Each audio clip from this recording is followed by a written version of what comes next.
आप लिहो तुम कथा सुधारी। वाहिगुरु साहिब जी। दोनों समय अर्चना करही, गुर संसार की शरदा धरही। करह आराधन उर कर बंद, गुर अर्जन सत हर गोविंद। वाहिगुरु जी का खालसा, वाहिगुरु जी की फतेह। परम सन्मान जो गुरु की साजी नवाजी, गुरु खालसा साध संगत जीओ। सतगुਰਾਂ ਦੀ ਪਵਿੱਤਰ ਪਾਵਨ ਹਜ਼ੂਰੀ 'ਚ ਹਾਜ਼ਰੀਆਂ ਭਰ ਕੇ ਆਪ ਜੀ ਅੰਮ੍ਰਿਤਮਈ ਗੁਰੂ ਕੀ ਬਾਣੀ ਦੇ ਕੀਰਤਨ ਦਾ ਆਨੰਦ ਮਾਣ ਰਹੇ ਸੀ। ਸੰਧਿਆ ਸਮੇਂ ਸੁਨੇ ਰਹਿਰਾਸ, ਕੀਰਤਨ ਕਥਾ ਸੁਨੇ ਹਰ ਜਾਸ। ਇਨਮੈਂ ਨੇਮ ਜੋ ਏਕ ਕਰਾਏ, ਸੋ ਸਿੱਖ ਅਮਰਾਪੁਰੀ ਕੋ ਜਾਏ। ਮਹਾਰਾਜ ਕਲਗੀਧਰ ਪਾਤਸ਼ਾਹ ਦਾ ਹੁਕਮ ਹੈ, ਜੋ ਗੁਰੂ ਕਾ ਸਿੱਖ ਸੰਧਿਆ ਵੇਲੇ ਰਹਿਰਾਸ ਸਾਹਿਬ ਦਾ ਪਾਠ ਸੁਣੇ, ਕੀਰਤਨ ਔਰ ਕਥਾ ਸੁਣੇ, ਨਿਸ਼ਚੇ ਕਰਕੇ ਭਵਸਾਗਰ ਤੋਂ ਤਰ ਜਾਂਦਾ ਹੈ। ਸਤਿਗੁਰੂ ਹਰਗੋਬਿੰਦ ਸਾਹਿਬ ਮੀਰੀ ਪੀਰੀ ਦੇ ਮਾਲਕ ਛੇਵੇਂ ਪਾਤਸ਼ਾਹ ਜੀ ਦੀ ਪਾਵਨ ਜੀਵਨ ਕਥਾ ਆਪ ਜੀ ਹਰ ਰੋਜ਼ ਸਰਵਣ ਕਰ ਰਹੇ ਹੋ। ਸ੍ਰੀ ਗੁਰ ਪ੍ਰਤਾਪ ਸੂਰਜ ਗ੍ਰੰਥ ਵਿੱਚੋਂ ਮਹਾਕਵੀ ਭਾਈ ਸੰਤੋਖ ਸਿੰਘ ਸਾਹਿਬ ਜੀ ਲਿਖ ਰਹੇ ਨੇ ਕਿ ਗੁਰੂ ਅਰਜਨ ਦੇਵ ਜੀ ਨੇ ਇੱਕ ਸਿੱਖ ਭਾਈ ਮਾਧੋ ਸੋਢੀ ਨੂੰ ਸਿੱਖੀ ਦੇ ਪ੍ਰਚਾਰ ਲਈ ਕਸ਼ਮੀਰ ਵਿੱਚ ਭੇਜਿਆ ਸੀ। ਭਾਈ ਮਾਧੋ ਸੋਢੀ ਨੂੰ ਮਹਾਰਾਜ ਨੇ ਸਾਰੀਆਂ ਹੀ ਪਾਵਰਾਂ ਦੇ ਕੇ, ਰੂਹਾਨੀ ਸ਼ਕਤੀਆਂ ਦੇ ਕੇ, ਨਾਮ ਬਾਣੀ ਨਾਲ ਸਰਸਾਰ ਕਰਕੇ ਪੂਰਨ ਬਣਾ ਕੇ ਭੇਜਿਆ ਸੀ, ਜਿਨ੍ਹਾਂ ਦੇ ਪ੍ਰਚਾਰ ਸਦਕਾ ਕਸ਼ਮੀਰ 'ਚ ਹਜ਼ਾਰਾਂ ਸਿੱਖ ਬਣ ਗਏ। ਬ੍ਰਾਹਮਣ, ਖੱਤਰੀ, ਵੈਸ, ਸ਼ੂਦਰ ਚੌਹਾਂ ਵਰਨਾਂ ਦੇ ਲੋਕ ਗੁਰੂ ਨਾਨਕ ਦੀ ਸਿੱਖੀ ਧਾਰਨ ਕਰ ਗਏ। ਪਹਿਲਾਂ ਸ੍ਰੀ ਗੁਰੂ ਨਾਨਕ ਦੇਵ ਜੀ ਮਹਾਰਾਜ ਵੀ ਕਸ਼ਮੀਰ ਵਿੱਚ ਚਰਨ ਪਾਏ ਨੇ। ਕਿਤੇ ਕਿਤੇ ਗੁਰੂ ਸਾਹਿਬ ਜੀ ਦੇ ਪਵਿੱਤਰ ਅਸਥਾਨ ਮੌਜੂਦ ਹਨ, ਪਰ ਭਾਈ ਮਾਧੋ ਸੋਢੀ ਦੇ ਪ੍ਰਚਾਰ ਨਾਲ ਹਜ਼ਾਰਾਂ ਸਿੱਖ ਬਣੇ, ਜਿਨ੍ਹਾਂ ਵਿੱਚੋਂ ਕਸ਼ਮੀਰ ਦੇ ਪੰਡਿਤ ਬਾਹਮਣ ਵੀ ਗੁਰੂ ਦੇ ਸਿੱਖ ਬਣੇ। ਅਤੇ ਉਹਨਾਂ ਵਿੱਚੋਂ ਇੱਕ ਸੇਵਾ ਦਾਸ ਸ੍ਰੀਨਗਰ ਦਾ ਰਹਿਣ ਵਾਲਾ ਗੁਰਬਾਣੀ ਦੇ ਰੰਗ 'ਚ ਇਤਨਾ ਰੰਗਿਆ ਗਿਆ ਕਿ ਗੁਰੂ ਕੀ ਬਾਣੀ ਦਾ ਹੀ ਰੂਪ ਹੋ ਗਿਆ। ਹਰ ਵੇਲੇ ਗੁਰਬਾਣੀ ਪੜ੍ਹਦੇ ਰਹਿਣਾ, ਸੁਣਦੇ ਰਹਿਣਾ, ਜਪਦੇ ਰਹਿਣਾ, ਸੇਵਾ ਕਰਦੇ ਰਹਿਣਾ, ਗੁਰੂ ਦੇ ਲੰਗਰਾਂ 'ਚ ਭਾਂਡੇ ਮਾਂਜਣੇ, ਸੰਗਤਾਂ ਨੂੰ ਪ੍ਰਸ਼ਾਦਾ ਛਕਾਉਣਾ ਅਤੇ ਕੀਰਤਨ ਸੁਣਨਾ ਅਤੇ ਕੀਰਤਨ ਕਰਨਾ। ਇਸ ਸੇਵਾਦਾਸ ਦੀ ਮਾਂ, ਜਿਸ ਦਾ ਨਾਮ ਇਤਿਹਾਸ ਵਿੱਚ ਮਾਤਾ ਭਾਗਭਰੀ ਜੀ ਹੈ, ਉਹ ਵੀ ਆਪਣੇ ਪੁੱਤਰ ਦੇ ਨਾਲ ਸਤਸੰਗ ਕਰਦੀ ਕਰਦੀ ਗੁਰੂ ਘਰ ਦੀ ਪ੍ਰੇਮਣ ਬਣ ਗਈ ਔਰ ਇਤਨਾ ਪ੍ਰੇਮ ਜਾਗਿਆ ਕਿ ਆਪਣੇ ਹੱਥੀਂ ਸੂਤਰ ਕੱਤ ਕੇ ਗੁਰੂ ਸਾਹਿਬ ਦੇ ਵਾਸਤੇ ਇੱਕ ਬੜਾ ਹੀ ਸੁੰਦਰ ਥਾਨ ਚੋਲੇ ਲਈ ਤਿਆਰ ਕੀਤਾ ਵੀ ਸੱਚੇ ਪਾਤਸ਼ਾਹ ਇੱਥੇ ਆਉਣਗੇ ਅਤੇ ਭੇਟਾ ਕਰਾਂਗੀ। ਸ਼ਰਤ ਇਹ ਲਾ ਲਈ ਵੀ ਇੱਥੇ ਆਉਣਗੇ ਅਤੇ ਫਿਰ ਭੇਟਾ ਕਰਾਂਗੇ। ਸੋ ਇਸ ਮਾਈ ਭਾਗ ਭਰੀ ਦੀਆਂ ਅਰਦਾਸਾਂ ਸ਼ੁਰੂ ਹੋਈਆਂ ਨੇ ਔਰ ਛੇਵੇਂ ਪਾਤਸ਼ਾਹ ਪੰਜਾਬ ਵਿੱਚ ਸ੍ਰੀ ਅੰਮ੍ਰਿਤਸਰ ਬੈਠੇ ਨੇ ਅਤੇ ਮਾਤਾ ਕਸ਼ਮੀਰ ਸ੍ਰੀਨਗਰ 'ਚ ਬੈਠੀ ਹੈ। ਹਜ਼ਾਰਾਂ ਮੀਲ ਦਾ ਫਰਕ ਹੈ। ਇਤਨਾ ਲੰਮਾ ਸਫ਼ਰ ਕਰਕੇ ਜਾਣਾ ਮੁਸ਼ਕਲ ਹੈ, ਪਰ ਗੁਰੂ ਸਾਹਿਬ ਜੀ ਪ੍ਰੇਮ ਦੇ ਬੱਧੇ ਕਿਵੇਂ ਗਏ ਸਨ। ਉਹ ਪ੍ਰੇਮ ਦੀਆਂ ਅਰਦਾਸਾਂ ਉਹ ਕੀ ਸਨ। ਸਾਧ ਸੰਗਤ ਜੀ, ਗੁਰੂ ਸਾਡੇ ਅਰਦਾਸੇ ਸੁਣਦਾ ਹੈ, ਬਸ ਸਿਰਫ ਸਾਡਾ ਨਿਸ਼ਚਾ ਹੋਣਾ ਚਾਹੀਦਾ। ਅਰਦਾਸ ਕਰਨ ਵੇਲੇ ਵਿਸ਼ਵਾਸ ਹੋਵੇ ਵੀ ਗੁਰੂ ਮੇਰਾ ਸੁਣ ਰਿਹਾ ਹੈ, ਗੁਰੂ ਮੇਰੇ ਸੰਗ ਸਦਾ ਹੈ ਨਾਲੇ। ਇਸ ਅਵਸਥਾ ਦਾ ਜ਼ਿਕਰ ਆ ਰਿਹਾ, ਆਓ ਸਰਵਣ ਕਰੀਏ। ਮਾਤਾ ਜੀ ਦੇ ਅੰਦਰ ਦੀ ਅਵਸਥਾ, ਧੰਨ ਮਾਤਾ ਭਾਗ ਭਰੀ ਜੀ ਕਿਵੇਂ ਗੁਰੂ ਸਾਹਿਬ ਜੀ ਨੂੰ ਯਾਦ ਕਰ ਰਹੇ ਨੇ। ਪਿਆਰ ਨਾਲ ਆਖੀਏ ਸਤਿਨਾਮ ਸ੍ਰੀ ਵਾਹਿਗੁਰੂ ਸਾਹਿਬ ਜੀ, ਸਤਿਨਾਮ ਸ੍ਰੀ ਵਾਹਿਗੁਰੂ ਸਾਹਿਬ ਜੀ। ਦੋਨੋਂ ਸਮੇਂ ਅਰਚਨਾ ਕਰਹੀ, ਦੋਵੇਂ ਸਮੇਂ ਅਰਦਾਸ ਬੇਨਤੀ ਕਰਦੀ ਹੈ ਅਤੇ ਗੁਰੂ ਸਾਹਿਬ ਵਾਸਤੇ ਇੱਕ ਨਵਾਂ ਕਮਰਾ ਤਿਆਰ ਕੀਤਾ ਹੈ। ਉਸ ਕਮਰੇ ਦੇ ਅੰਦਰ ਪਲੰਘ ਵੀ ਬੜਾ ਵੱਡਾ ਡਾਹਿਆ ਹੈ ਅਤੇ ਪਲੰਘ ਦੇ ਉੱਤੇ ਸੁੰਦਰ ਬਿਸਤਰਾ ਵਿਛਾ ਕਰਕੇ, ਉੱਪਰ ਚੰਦੋਆ ਲਾ ਕਰਕੇ ਤੇ ਗੁਰੂ ਸਾਹਿਬ ਦਾ ਜਿਹੜਾ ਕੱਪੜਾ ਤਿਆਰ ਕੀਤਾ ਆਪਣੇ ਹੱਥੀਂ ਬਰੀਕ ਚੋਲੇ ਦਾ ਕੱਪੜਾ, ਉਹ ਮਹਾਰਾਜ ਦੇ ਵਾਸਤੇ ਉਸੇ ਮੰਜੇ ਦੇ ਉੱਤੇ ਰੱਖਿਆ ਹੋਇਆ ਤੇ ਉਹਦੀ ਪੂਜਾ ਕਰਦੀ ਹੈ। ਉਹਦੇ ਹਰ ਵੇਲੇ ਉਹਦਾ, ਉਸ ਕਮਰੇ ਦਾ, ਉਹਨੂੰ ਸਮਝੋ ਉਹਨੇ ਆਪਣਾ ਭਜਨ ਦਾ ਕੇਂਦਰ ਬਣਾਇਆ ਹੋਇਆ। ਜਿਵੇਂ ਅਸੀਂ ਆਪਣੇ ਘਰਾਂ ਵਿੱਚ ਕਿਸੇ ਗੁਰਸਿੱਖ ਨੇ ਦਾ ਮਹਾਰਾਜ ਦਾ ਸਰੂਪ ਹੀ ਪ੍ਰਕਾਸ਼ ਕੀਤਾ ਹੁੰਦਾ ਤੇ ਕਈ ਨਹੀਂ ਸੇਵਾ ਕਰ ਸਕਦੇ, ਉਹ ਸੈਂਚੀਆਂ, ਪੋਥੀਆਂ, ਗੁਟਕੇ ਸਾਹਿਬ ਆਪਣੇ ਘਰਾਂ 'ਚ ਹਰ ਇੱਕ ਗੁਰੂ ਕਾ ਸਿੱਖ ਰੱਖਦਾ ਹੀ ਹੈ। ਅੱਧਾ ਘੰਟਾ ਸਵੇਰੇ ਉੱਥੇ ਬਹਿ ਕੇ ਨਿਤਨੇਮ ਕਰਦਾ ਹੈ, ਕੋਈ ਸ਼ਾਮ ਨੂੰ ਰਹਿ ਰਾਸ ਦਾ ਪਾਠ ਕਰਦੇ ਨੇ, ਕੋਈ ਹੋਰ ਲੰਮਾ ਸਮਾਂ ਵੀ ਬਹਿ ਕੇ ਭਜਨ ਸਿਮਰਨ ਕਰਦੇ ਨੇ। ਹਰ ਇੱਕ ਗੁਰੂ ਕੇ ਸਿੱਖ ਨੂੰ ਹੁਕਮ ਹੈ ਮਹਾਰਾਜ ਦਾ। ਮਾਤਾ ਭਾਗ ਭਰੀ ਜੀ ਉਹ ਕਮਰਾ ਜੋ ਗੁਰੂ ਸਾਹਿਬ ਲਈ ਤਿਆਰ ਕੀਤਾ ਸੀ, ਉਸ ਕਮਰੇ ਵਿੱਚ ਦੋਵੇਂ ਸਮੇਂ ਗੁਰੂ ਸਾਹਿਬ ਜੀ ਨੂੰ ਯਾਦ ਕਰਦੇ ਹਨ। ਗੁਰ ਸੰਸਾਰ ਕੀ ਸ਼ਰਧਾ ਧਰਹੀ। ਉਹ ਮਹਾਰਾਜ ਦੇ ਚੋਲੇ ਦੀ ਇੰਨੀ ਸੇਵਾ ਕਰਦੇ ਆ ਵੀ ਜਿਵੇਂ ਗੁਰੂ ਸਾਹਿਬ ਦੀ ਕਰ ਰਹੇ ਹੋਣ। ਗੁਰੂ ਦਾ ਚੋਲਾ ਉਹ ਗੁਰੂ ਦੀ ਯਾਦ ਦਿਵਾਉਂਦਾ ਮਾਤਾ ਨੂੰ, ਤੇ ਮਾਤਾ ਬੜੇ ਪ੍ਰੇਮ ਨਾਲ, ਬੜੀ ਸ਼ਰਧਾ ਨਾਲ ਸੇਵਾ ਕਰਦੀ ਹੈ। ਕਰਹਿ ਅਰਾਧਨ ਔਰ ਕਰ ਬੰਦ। ਹੱਥ ਜੋੜ ਲੈਂਦੀ ਹੈ, ਅੱਖਾਂ ਬੰਦ ਕਰ ਲੈਂਦੀ ਹੈ, ਮਨ ਦੀਆਂ ਬਿਰਤੀਆਂ ਛੇਵੇਂ ਪਾਤਸ਼ਾਹ ਦੇ ਚਰਨਾਂ 'ਚ ਜੋੜ ਕੇ ਅਰਾਧਨਾ ਬੇਨਤੀਆਂ ਏਦਾਂ ਕਰਦੀ ਹੈ। ਗੁਰ ਅਰਜਨ ਸੁਤ ਹਰ ਗੋਬਿੰਦ। ਹੇ ਗੁਰੂ ਅਰਜਨ ਦੇਵ ਜੀ ਮਹਾਰਾਜ ਦੇ ਸਪੁੱਤਰ, ਹੇ ਗੁਰੂ ਨਾਨਕ ਦੇ ਛੇਵੇਂ ਰੂਪ, ਹੇ ਮੀਰੀਆਂ ਪੀਰੀਆਂ ਦੇ ਮਾਲਕ, ਹੇ ਦਾਤਾ ਜੀ ਸਤਿਗੁਰੂ ਬੰਦੀ ਛੋੜ ਜੀ, ਸ੍ਰੀ ਗੁਰੂ ਹਰਗੋਬਿੰਦ ਸਾਹਿਬ ਜੀ ਮਹਾਰਾਜ, ਪੂਰਨ ਕਰਹੁ ਜਾਨ ਮਮ ਆਸ਼ਾ। ਮੇਰੀ ਆਸਾ ਪੂਰੀ ਕਰੋ। ਤੁਸੀਂ ਸਾਰਿਆਂ ਦੀਆਂ ਅਰਦਾਸਾਂ ਸੁਣਦੇ ਹੋ। ਘਟ ਘਟ ਮਾਲਕ ਦਿਲਾਂ ਕਾ ਸੱਚਾ ਪਰਵਤਗਾਰ, ਮਹਾਰਾਜ ਤੁਸੀਂ ਦਿਲਾਂ ਦੀ ਜਾਣਨ ਵਾਲੇ ਹੋ। ਪਗ ਪੰਕਜ ਕੋ ਹੈ ਪਰਵਾਸਾ। ਇਹ ਮਹਾਰਾਜ ਮੈਨੂੰ ਤੁਹਾਡੇ ਚਰਨਾਂ ਦਾ ਭਰੋਸਾ ਹੈ, ਮੈਨੂੰ ਤੁਹਾਡੇ ਹੀ ਚਰਨਾਂ ਦਾ ਆਸਰਾ ਹੈ। ਆਪ ਜੀ ਦੇ ਚਰਨਾਂ ਤੋਂ ਬਿਨਾਂ ਮੈਨੂੰ ਹੋਰ ਸੰਸਾਰ ਵਿੱਚ ਕੁਝ ਦਿਸਦਾ ਨਹੀਂ ਹੈ। ਮੈਂ ਕੁਚੀਲ ਇਸਤਰੀ ਕੋ ਜਾਮਾ। ਮੇਰਾ ਇਸਤਰੀ ਦਾ ਜਾਮਾ ਹੈ, ਬਿਰਧ ਮੈਂ ਹੋ ਚੁੱਕੀ ਹਾਂ। 100 ਸਾਲ ਦੀ ਮਾਤਾ ਦੀ ਉਮਰ ਸੀ ਉਸ ਵੇਲੇ, 100 ਸਾਲ ਦੀ ਉਮਰ ਹੋ ਗਈ ਸੀ। ਕਹਿੰਦੀ ਮੈਂ ਇੰਨੀ ਬਿਰਧ ਅਵਸਥਾ ਦੇ ਵਿੱਚ ਅੰਮ੍ਰਿਤਸਰ ਨਹੀਂ ਆ ਸਕਦੀ, ਤੇ ਮਹਾਰਾਜ ਦਰਸ਼ਨ ਦੇਣ ਲਈ ਤੁਹਾਨੂੰ ਇੱਥੇ ਹੀ ਆਉਣਾ ਪੈਣਾ ਹੈ, ਤੇ ਮੈਂ ਮਰਨ ਤੋਂ ਪਹਿਲਾਂ ਆਪ ਜੀ ਦੇ ਦਰਸ਼ਨ ਕਰਨੇ। ਇਹਨਾਂ ਅੱਖਾਂ ਨਾਲ ਮੈਂ ਤੱਕਣਾ ਆਪਣੇ ਸਤਿਗੁਰੂ ਜੀ ਨੂੰ। ਹਾਂਜੀ, ਤਉ ਆਸਰਾ ਲੀਨ ਸਨਾਮਾ। ਮੈਂ ਤੁਹਾਡੇ ਨਾਮ ਦਾ ਆਸਰਾ ਲਿਆ। ਮੇਰੇ ਕੋਲ ਕੁਛ ਵੀ ਨਹੀਂ, ਨਾ ਮੈਂ ਰੂਪ, ਨਾ ਬੰਕੇ ਨੈਣਾ, ਨਾ ਕੋਲ ਢੰਗ, ਨਾ ਮੀਠੇ ਬਹਿਣਾ, ਮੇਰੇ 'ਚ ਕੋਈ ਗੁਣ ਨਹੀਂ, ਬਸ ਸਿਰਫ ਤੁਹਾਡੇ ਨਾਮ ਦਾ ਆਸਰਾ ਇਹੀ ਗੁਣ ਹੈ। ਸੁਤ ਜੁਤ ਭਾਗ ਭਰੀ ਦੁਆ ਸਮੈ। ਮਾਂ ਭਾਗ ਭਰੀ ਆਪਣੇ ਪੁੱਤਰ ਸੇਵਾ ਦਾਸ ਦੇ ਸਮੇਤ ਉਸ ਕਮਰੇ 'ਚ ਬੈਠਦੀ ਹੈ। ਸ਼੍ਰੀ ਗੁਰ ਹਰਗੋਬਿੰਦ ਕੋ ਨਮੈ। ਤੇ ਬੈਠ ਕੇ ਧੰਨ ਗੁਰੂ ਹਰਗੋਬਿੰਦ ਸਾਹਿਬ ਜੀ, ਧੰਨ ਗੁਰੂ ਹਰਗੋਬਿੰਦ ਸਾਹਿਬ ਜੀ, ਧੰਨ ਗੁਰੂ ਹਰਗੋਬਿੰਦ ਸਾਹਿਬ ਜੀ ਦਾ ਨਾਂ ਲੈਂਦੀ ਹੈ। ਨਮਸਕਾਰਾਂ ਕਰਦੀ ਛੇਵੇਂ ਪਾਤਸ਼ਾਹ ਨੂੰ, ਅਰਦਾਸਾਂ ਕਰਦੀ ਹੈ। ਕਰ ਮਿੰਨਤ ਕਰ ਜੋਦੜੀ, ਮੈਂ ਪ੍ਰਭ ਮਿਲਣੇ ਕਾ ਚਾਓ। ਮਿੰਨਤਾਂ ਜੋਦੜੀਆਂ ਅਰਦਾਸਾਂ ਕਰਦੀ ਹੈ। ਸੁਨ ਨਰ ਅਪਰ ਕਰਹਿ ਉਪਹਾਸ।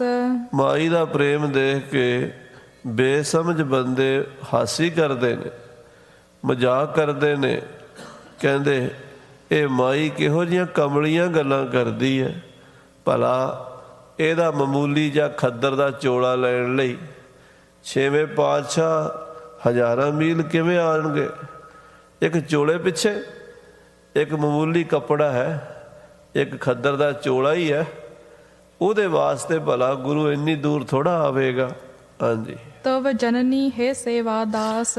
ਤੇ ਸੇਵਾ ਦਾਸ ਨੂੰ ਕਹਿੰਦੇ ਨੇ ਨਾਸਤਕ ਬੰਦੇ, ਹੇ ਸੇਵਾ ਦਾਸ, ਤੇਰੀ ਮਾਂ ਹੁਣ ਬੁੱਢੀ ਹੋ ਗਈ ਹੈ, ਤੇਰੀ ਮਾਂ ਸਠਿਆ ਗਈ ਹੈ, ਭੋਲੀ ਹੈ, ਇਹਨੂੰ ਨਹੀਂ ਪਤਾ ਗੁਰੂ ਹਰਗੋਬਿੰਦ ਸਾਹਿਬ ਸਿਰਫ ਇੱਕ ਚੋਲੇ ਬਦਲੇ ਇੰਨਾ ਲੰਮਾ ਸਫ਼ਰ ਕਰਕੇ ਇਹਨਾਂ ਪਹਾੜਾਂ 'ਚ ਨਹੀਂ ਆ ਸਕਦੇ।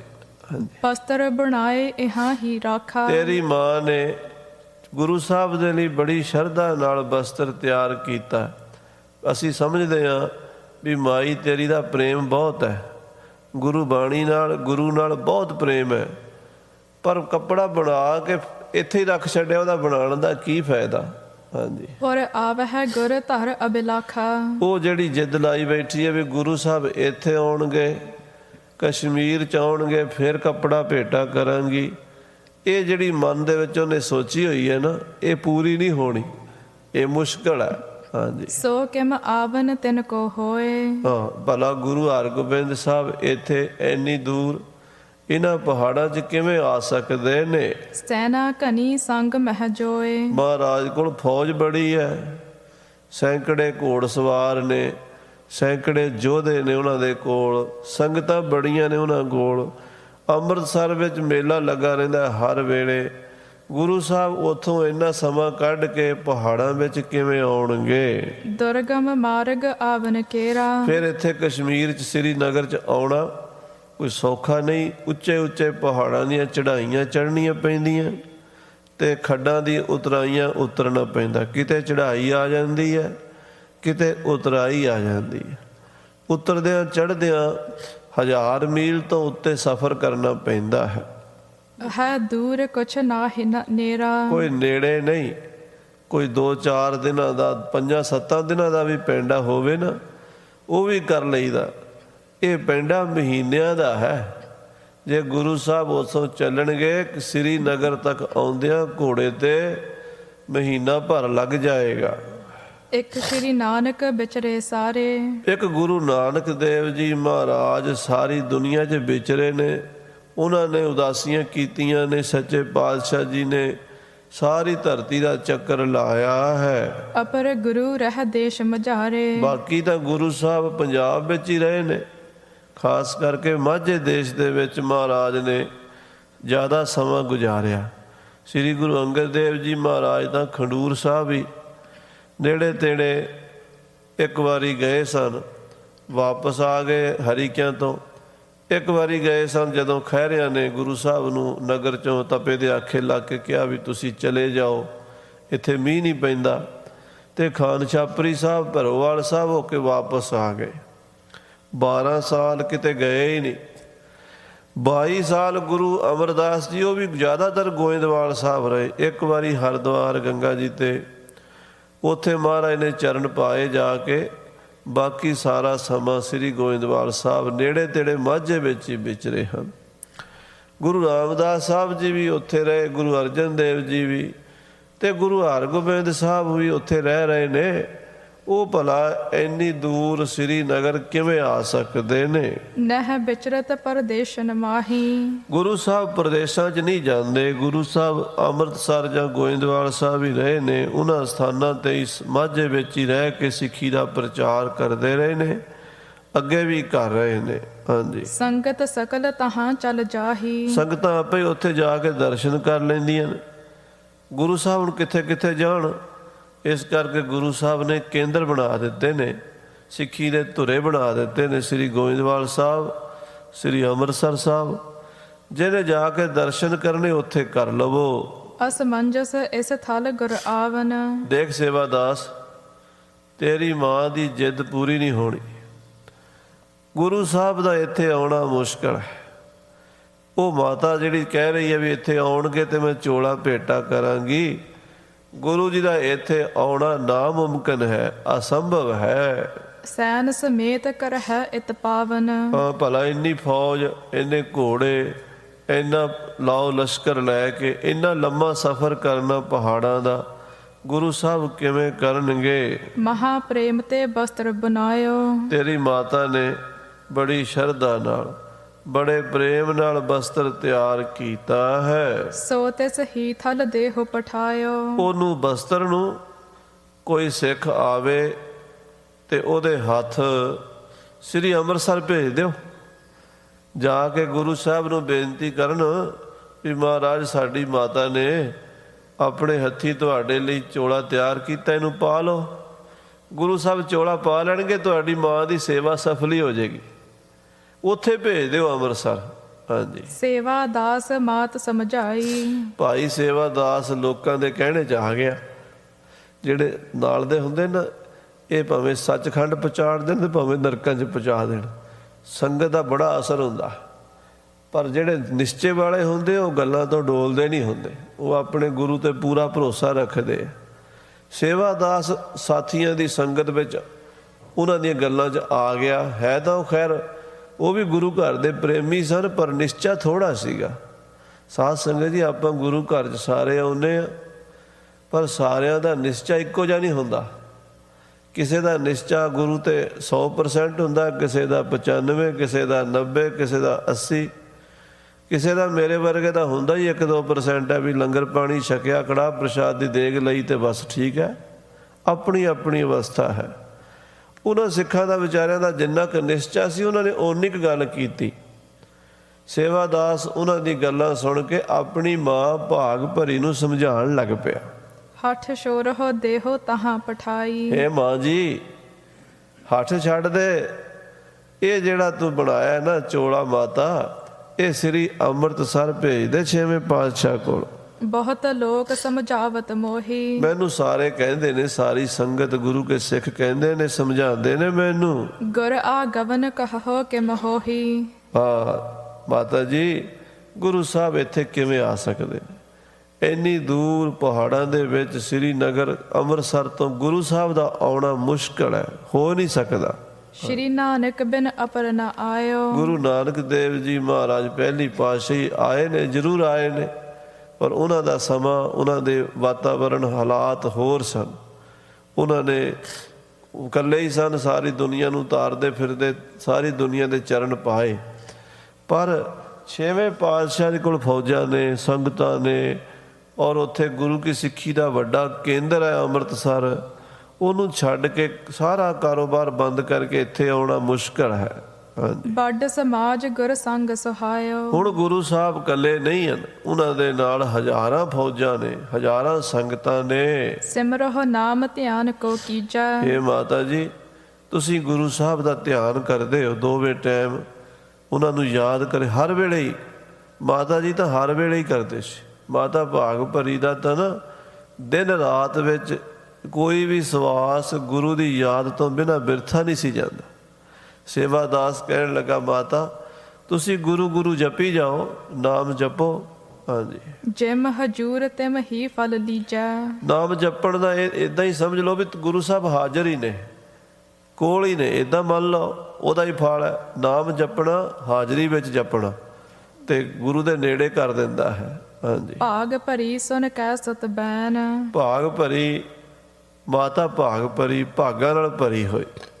ਧੰਨ ਮਾਤਾ ਭਾਗ ਭਰੀ, ਆਪਣੇ ਪੁੱਤਰ ਦੇ ਨਿਸ਼ਚੇ ਤੋਂ ਹੀਣੇ ਬਚਨ ਸੁਣ ਕੇ ਪਰਮ ਪ੍ਰੇਮ ਜਲ ਸ਼ੋਰਤ ਨੈਣ। ਉੱਚੀ ਬੈਰਾਗ ਵਿੱਚ ਆ ਗਈ, ਗਲਾ ਭਰ ਗਿਆ ਤੇ ਅੱਖਾਂ 'ਚੋਂ ਹੰਝੂ ਵਗਣ ਲੱਗ ਪਏ।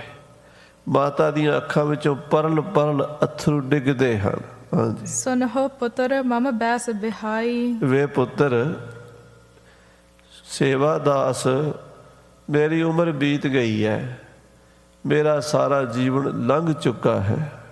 ਗੁਰ ਦਰਸ਼ਨ ਇਛ ਹੈ ਅਦਕਾਈ। ਇਸੇ ਜੀਵਨ ਵਿੱਚ ਇਹਨਾਂ ਅੱਖਾਂ ਨਾਲ ਮੈਂ ਆਪਣੇ ਸਤਿਗੁਰਾਂ ਨੂੰ ਵੇਖਣਾ ਚਾਹੁੰਦੀ ਹਾਂ। ਇੱਕੋ ਹੀ ਆਸਾ ਹੈ ਵੀ ਸੱਚੇ ਪਾਤਸ਼ਾਹ ਦੇ ਦਰਸ਼ਨ ਹੋ ਜਾਣ। ਜਿਵੇਂ ਫਰੀਦ ਜੀ ਨੇ ਲਿਖਿਆ ਨਾ, ਇਹ ਤੋਏ ਨੈਣਾ ਮਤ ਛੂਹੋ ਫਿਰ ਦੇਖਣ ਕੀ ਆਸ। ਇਹ ਦੇਖਣ ਦੀ ਆਸ ਹੈ ਵੀ ਮਹਾਰਾਜ 6ਵੇਂ ਪਾਤਸ਼ਾਹ ਦੇ ਦਰਸ਼ਨ ਹੋ ਜਾਣ। ਮਰਨ ਪਰਯੰਤ ਆਸ ਮੈਂ ਕਰਹੂੰ। ਹੇ ਪੁੱਤਰ, ਅਖੀਰਲੇ ਸਵਾਸ ਤੱਕ ਮੈਂ ਉਡੀਕਾਂਗੀ। ਜਿੰਨਾ ਚਿਰ ਮੈਂ ਜਿਉਂਦੀ ਹਾਂ ਨਾ, ਮੈਂ ਗੁਰੂ ਹਰਗੋਬਿੰਦ ਸਾਹਿਬ ਨੂੰ ਉਡੀਕਣਾ ਨਹੀਂ ਛੱਡਾਂਗੀ। ਹਾਂਜੀ, ਨਿਸ ਬਾਸਰ ਸਿਮਰਨ ਮਨ ਧਰਹੂੰ। ਮੈਂ ਦਿਨ ਰਾਤ ਸਿਮਰਨ ਕਰ ਰਹੀ ਹਾਂ, ਉਸ ਘੜੀ ਨੂੰ ਉਡੀਕ ਰਹੀ ਹਾਂ ਜਦੋਂ ਸੱਚੇ ਪਾਤਸ਼ਾਹ ਜੀ ਆ ਕੇ ਦਰਸ਼ਨ ਦੇਣਗੇ, ਆਵਾਜ਼ ਮਾਰਨਗੇ, ਮੇਰੇ ਵਿਹੜੇ ਵਿੱਚ ਘੋੜਾ ਰੋਕਣਗੇ ਤੇ ਮੈਨੂੰ ਆਵਾਜ਼ ਮਾਰਨਗੇ ਤੇ ਮੈਂ ਉੱਠਾਂਗੀ ਤੇ ਮੈਂ ਦਰਸ਼ਨ ਕਰਾਂਗੀ। ਉਸ ਘੜੀ ਦੀ ਮੈਂ ਉਡੀਕ ਕਰ ਰਹੀ ਹਾਂ। ਹਾਂਜੀ, ਅੰਤਰ ਜਾਮੀ ਸਭ ਥਲ ਵਿਆਪਾ। ਕਿਉਂਕਿ ਉਹ ਪਰਮੇਸ਼ਰ ਹੈ, ਸਰਬ ਥਾਂ ਤੇ, ਘਟ ਘਟ ਵਿੱਚ, ਜਰੇ ਜਰੇ 'ਚ, ਪੱਤੇ ਪੱਤੇ 'ਚ ਉਹਦੀ ਜੋਤ ਦਾ ਪ੍ਰਕਾਸ਼ ਹੈ। ਉਹ ਸਦਾ ਸੁਣ ਰਿਹਾ ਹੈ, ਸਭ ਕੁਝ ਦੇਖ ਰਿਹਾ ਹੈ। ਐਸੀ ਕੋਈ ਥਾਂ ਨਹੀਂ ਜਿੱਥੇ ਗੁਰੂ ਹਰਗੋਬਿੰਦ ਸਾਹਿਬ ਦਾ ਨੂਰ ਨਹੀਂ ਹੈ। ਹਾਂਜੀ, ਸਰਬ ਸ਼ਕਤ ਧਰ ਸੰਕਟ ਖਾਪਾ। ਉਹ ਆਪਣੇ ਸੇਵਕਾਂ ਦੇ ਕਸ਼ਟ ਦੂਰ ਕਰਨ ਵਾਲਾ ਹੈ। ਉਹ ਆਪਣੇ ਭਗਤਾਂ ਦੇ ਪਿਆਰ ਦਾ ਬੱਝਾ ਹੋਇਆ ਹੈ। ਉਹ ਜੁਗਾਂ ਜੁਗਾਂ ਤੋਂ ਹਰ ਜੁਗ ਜੁਗ ਭਗਤ ਉਪਾਇਆ। ਪੈਜ ਰੱਖਦਾ ਆਇਆ ਰਾਮ ਰਾਜੇ, ਹਰਨਾਕਸ਼ ਦੁਸ਼ਟ ਹਰ ਮਾਰਿਆ, ਪ੍ਰਹਲਾਦ ਤਰਾਇਆ। ਆਪਣੇ ਭਗਤਾਂ ਦੀ ਲਾਜ ਰੱਖਦਾ ਹੈ, ਉਹਨਾਂ ਨੂੰ ਦਰਸ਼ਨ ਦਿੰਦਾ ਹੈ। ਤਿਨ ਆਗਵਨ ਕਠਨ ਕੁਛ ਨਾਹੀ। ਸ੍ਰੀ ਗੁਰੂ ਹਰਗੋਬਿੰਦ ਸਾਹਿਬ ਵਾਸਤੇ ਇੱਥੇ ਆਉਣਾ, ਮੈਨੂੰ ਆ ਕੇ ਦਰਸ਼ਨ ਦੇਣੇ ਕੋਈ ਔਖੀ ਗੱਲ ਨਹੀਂ, ਕੋਈ ਔਖਾ ਕੰਮ ਨਹੀਂ, ਉਹਨਾਂ ਵਾਸਤੇ ਕੋਈ ਵੱਡੀ ਗੱਲ ਨਹੀਂ। ਨਹਿ ਥਲ ਅਸ ਜਹ ਨਹਿ ਚਲ ਜਾਹੀ। ਹੇ ਪੁੱਤਰ, ਜਿਹੜਾ ਘਟ ਘਟ ਵਿੱਚ ਵਿਆਪਕ ਹੈ ਉਹਦੇ ਲਈ ਕੋਈ ਥਾਂ ਦੂਰ ਨਹੀਂ। ਜਿਹੜਾ ਸਮਰੱਥ ਹੈ ਉਹਦੇ ਲਈ ਕੋਈ ਦੂਰੀ ਨਹੀਂ। ਐਸੀ ਕੋਈ ਥਾਂ ਨਹੀਂ ਜਿੱਥੇ ਸਤਿਗੁਰੂ ਨਹੀਂ ਜਾ ਸਕਦੇ। ਉਹ ਤਾਂ ਜਿੱਥੇ ਹਰ ਆਰਾਧੀ ਹੈ ਤਿੱਥੇ ਹਰ ਮਿੱਤ ਸਹਾਈ, ਉੱਥੇ ਹੀ ਹਾਜ਼ਰ ਨਾਜ਼ਰ ਹਨ ਸੱਚੇ ਪਾਤਸ਼ਾਹ ਜੀ। ਕਰਨ ਤਰਕਨਾ ਅਸ ਮਨ ਮਾਹੀ। ਹੇ ਪੁੱਤਰ, ਇਹੋ ਜਿਹਾ ਸ਼ੰਕਾ ਕਰੀਦਾ ਹੀ ਨਹੀਂ, ਇਹੋ ਜਿਹੀ ਤਰਕ ਨਹੀਂ ਕਰੀਦੀ ਵੀ ਆ ਨਹੀਂ ਸਕਦੇ। ਇਹ ਗੁਰੂ ਨੂੰ ਸਮਰੱਥ ਸਮਝਣਾ ਕਿ ਗੁਰੂ ਨੂੰ ਅਲਪੰਗ ਸਮਝਣਾ? ਆਖੋ ਸ੍ਰੀ ਵਾਹਿਗੁਰੂ। ਸਾਧ ਸੰਗਤ ਜੀ, ਭਗਤਾਂ ਦੀ ਖੇਡ ਪਰੇ ਹੈ। ਭਗਤੀ ਦੇ ਬਾਰੇ ਬਾਣੀ 'ਚ ਕਹਿੰਦੇ ਨੇ, ਪੰਡਿਤ ਗੁਣੀ ਛਤਰਪਤ ਰਾਜਾ, ਭਗਤ ਬਰਾਬਰ ਔਰ ਨਾ ਕੋਈ। ਪੰਡਿਤ ਕਹਿੰਦੇ ਪੜ੍ਹੇ ਲਿਖੇ ਵਿਦਵਾਨ ਗਿਆਨੀ ਨੂੰ, 4 ਵੇਦ ਪੜ੍ਹਿਆ ਹੋਵੇ, 6 ਸ਼ਾਸਤਰ ਪੜ੍ਹਿਆ ਹੋਵੇ, 27 ਸਿਮਰਤੀਆਂ ਪੜ੍ਹਿਆ ਹੋਵੇ, 18 ਪੁਰਾਣ ਪੜ੍ਹਿਆ ਹੋਵੇ, ਭਗਤ ਦੀ ਬਰਾਬਰੀ ਨਹੀਂ ਕਰ ਸਕਦਾ।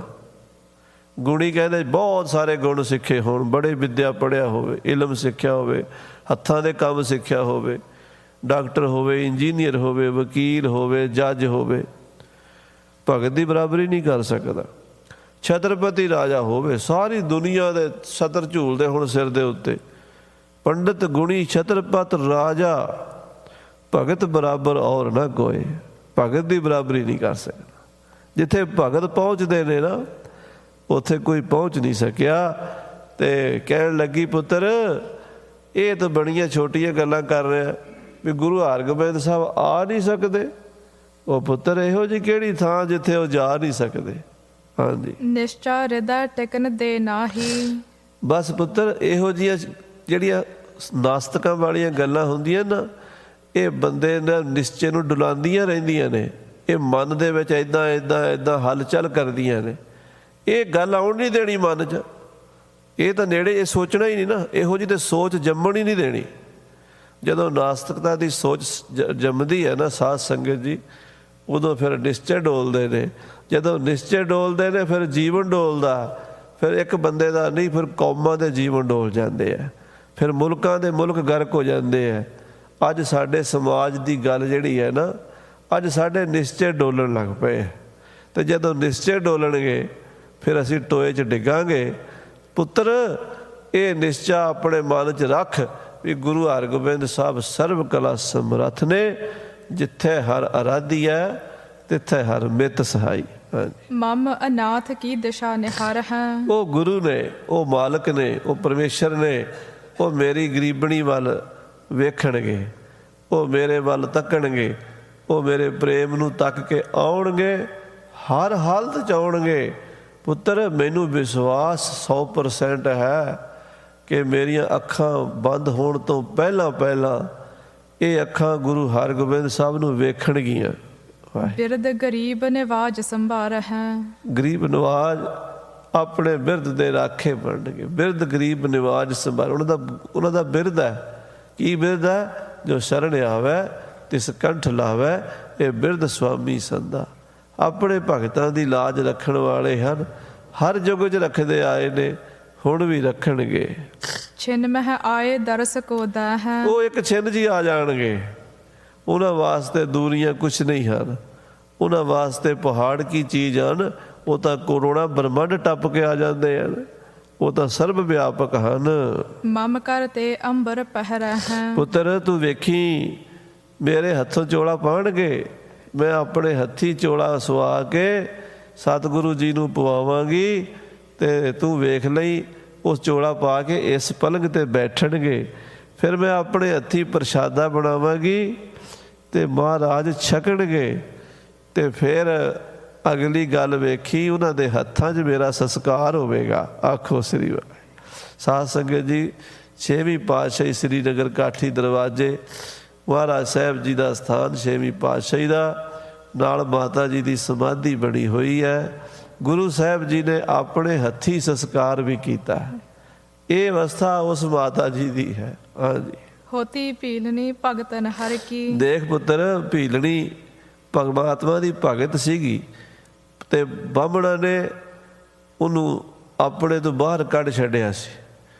ਉਹ ਬੜੇ ਹੰਕਾਰੀ ਪੰਡਿਤ ਜਿਹੜੇ ਸਨ, ਉਹ ਕਹਿੰਦੇ ਉੱਚੀ ਜਾਤ ਦੇ ਆ ਅਸੀਂ, ਤੇ ਨੀਵੀਂ ਜਾਤ ਦੀ ਹੈ, ਤੇ ਭੀਲਣੀ ਨੂੰ ਨੇੜੇ ਨਹੀਂ ਸੀ ਲੱਗਣ ਦਿੰਦੇ। ਹਾਂਜੀ। ਕਰਤ ਪ੍ਰਤੀਖਨ ਸ਼ਰਦਾ ਔਰ ਕੀ। ਪਰ ਉਹ ਭੀਲਣੀ ਜੰਗਲ 'ਚ ਰਹਿ ਕੇ ਭਗਵਾਨ ਸ਼੍ਰੀ ਰਾਮਚੰਦਰ ਜੀ ਦੀ ਉਡੀਕ ਕਰਿਆ ਕਰਦੀ ਸੀ ਬੜੀ ਸ਼ਰਧਾ ਦੇ ਨਾਲ। ਹਾਂਜੀ। ਬਦਰੀ ਫਲ ਸੰਚਤ ਸੋ ਰਹੀ। ਤੇ ਬੇਰੀ ਦੇ ਫਲ ਸਾਂਭ ਕੇ ਰੱਖਦੀ ਸੀ। ਬੇਰ ਰੱਖੇ ਸੀ ਵੀ ਆਉਣਗੇ ਨਾ ਮੇਰੇ ਭਗਵਾਨ ਤੇ ਮੈਂ ਬੇਰ ਖਵਾਵਾਂਗੀ। ਹਾਂਜੀ। ਮਿਲੇ ਪ੍ਰਭੂ ਇਮ ਆਗਮ ਕਹੀ। ਹਾਂ, ਇਹ ਪਹਿਲਾਂ ਹੀ ਕਹਿੰਦੀ ਸੀ ਆਉਣਗੇ ਮੇਰੇ ਕੋਲ ਤੇ ਮੈਂ ਬੇਰ ਖਵਾਵਾਂਗੀ ਉਹਨਾਂ ਨੂੰ। ਮੈਂ ਤੇ ਸਮ ਕੀ ਕਰਤ ਉਡੀਕਾ। ਤੇ ਜਦੋਂ ਆਏ ਸਨ ਤੇ ਭੀਲਣੀ ਦੇ ਜੂਠੇ ਬੇਰ ਭਗਵਾਨ ਨੇ ਖਾਧੇ ਸਨ। ਅੱਜ ਪੁੱਤਰ ਮੈਂ ਉਹਨਾਂ ਨੂੰ ਉਡੀਕ ਰਹੀ ਹਾਂ 6ਵੇਂ ਪਾਤਸ਼ਾਹ ਨੂੰ। ਉਹ ਮੇਰਾ ਚੋਲਾ ਪਹਿਨਣਗੇ ਤੇ ਮੇਰੇ ਹੱਥ ਦੀ ਰੁੱਖੀ ਮਿੱਸੀ ਰੋਟੀ ਵੀ ਖਾਣਗੇ, ਇਸ ਘਰ ਦੇ ਵਿੱਚ ਰਹਿਣਗੇ ਔਰ ਇਸ ਪਲੰਘ ਤੇ ਬਹਿਣਗੇ। ਇਹ ਮਾਈ ਕਹਿੰਦੀ ਮੈਂ ਇਉਂ ਉਡੀਕਦੀ ਹਾਂ। ਦੇਹ ਦਰਸ ਲਖ ਪ੍ਰੇਮ ਸੋਹੀ ਕਾ। ਮੇਰੇ ਹਿਰਦੇ ਦਾ ਪ੍ਰੇਮ ਵੇਖ ਕੇ ਦਰਸ਼ਨ ਦੇਣਗੇ। ਮਿਲ ਹੈ ਅਵਸਿਆ ਮੋਹਿ ਵਿਸਵਾਸਾ। ਮੈਨੂੰ ਵਿਸ਼ਵਾਸ ਹੈ ਵੀ ਅਵਸ਼ ਆਉਣਗੇ। ਦੁਨੀਆ ਇੱਧਰ ਤੋਂ ਉੱਧਰ ਹੋ ਜਾਵੇ ਪਰ ਗੁਰੂ ਹਰਗੋਬਿੰਦ ਸਾਹਿਬ ਸ੍ਰੀਨਗਰ ਜ਼ਰੂਰ ਆਉਣਗੇ। ਹਾਂਜੀ। ਜੀਵਤ ਮੈਂ ਨਹ ਤਿਆਗੋਂ ਆਸਾ। ਜਿੰਨਾ ਚਿਰ ਮੈਂ ਜਿਉਂਦੀ ਹਾਂ ਪੁੱਤਰ, ਮੈਂ ਤੇ ਆਪਣੀ ਆਸ ਨਹੀਂ ਛੱਡਣੀ। ਇੱਕ ਟਸ ਤੋਂ ਮਸ ਵੀ ਨਹੀਂ ਹੋਣਾ, ਮੈਂ ਪਿੱਛੇ ਨਹੀਂ ਹਟਣਾ। ਹਾਂਜੀ। ਨਾ ਹੀ ਤਾਂ ਮਰ ਕੇ ਮਿਲ ਹੋ ਜਾਏ। ਜੇ ਕੋਈ ਗੱਲ ਨਹੀਂ, ਜੇ ਸਵਾਸ ਨਿਕਲ ਗਏ ਤਾਂ ਵੀ ਮਿਲਾਂਗੀ ਉਹਨਾਂ ਨੂੰ, ਪਰ ਮੈਂ ਉਡੀਕਣਾ ਹੈ। ਮੈਂ ਨ ਪ੍ਰਤਿਗਿਆ ਤਜੋਂ ਕਦਾਏ। ਇਹ ਪ੍ਰਤਿਗਿਆ ਨਹੀਂ ਬਦਲਣੀ। ਇਹ ਚੋਲਾ ਇੱਥੇ ਹੀ ਰਵੇਗਾ, ਇੱਥੇ ਹੀ ਆ ਕੇ ਪਾਉਣਗੇ। ਅੰਮ੍ਰਿਤਸਰ ਨਹੀਂ ਜਾਣਾ ਚੋਲੇ ਨੇ, ਗੁਰੂ ਸਾਹਿਬ ਨੂੰ ਆਉਣਾ ਪੈਣਾ ਇੱਥੇ। ਆਹਾ ਸਾਧ ਸੰਗਤ ਜੀ, ਕੈਸੇ ਪ੍ਰੇਮ ਵਾਲੀ ਮਾਤਾ, ਧੰਨ ਮਾਤਾ ਭਾਗ ਭਰੀ ਜੀ, ਕਿਵੇਂ ਉਡੀਕਦੇ ਹੈ। ਤੇ ਮਹਾਰਾਜ 6ਵੇਂ ਪਾਤਸ਼ਾਹ ਜੀ ਉਸ ਪ੍ਰੇਮ ਦੀਆਂ ਡੋਰਾਂ ਦੇ ਖਿੱਚੇ ਹੋਏ ਸਾਰੇ ਕੰਮ ਛੱਡ ਕੇ, ਘੋੜੇ ਕਾਠੀ ਪਾ ਕੇ, ਫੌਜਾਂ ਨੂੰ ਨਾਲ ਲੈ ਕੇ ਸ੍ਰੀਨਗਰ ਜੰਮੂ ਕਸ਼ਮੀਰ ਦੀਆਂ ਪਹਾੜੀਆਂ ਦਾ ਚਾਲਾ ਪਾਉਣਗੇ। ਇਹ ਕਥਾ ਆਪਾਂ ਅਗਲੇ ਪ੍ਰਕਰਣਾਂ ਵਿੱਚ ਸਰਵਣ ਕਰਾਂਗੇ। ਸਮੇਂ ਦੇ ਲਿਹਾਜ਼ ਨਾਲ ਸਮਾਪਤੀ ਹੈ ਜੀ।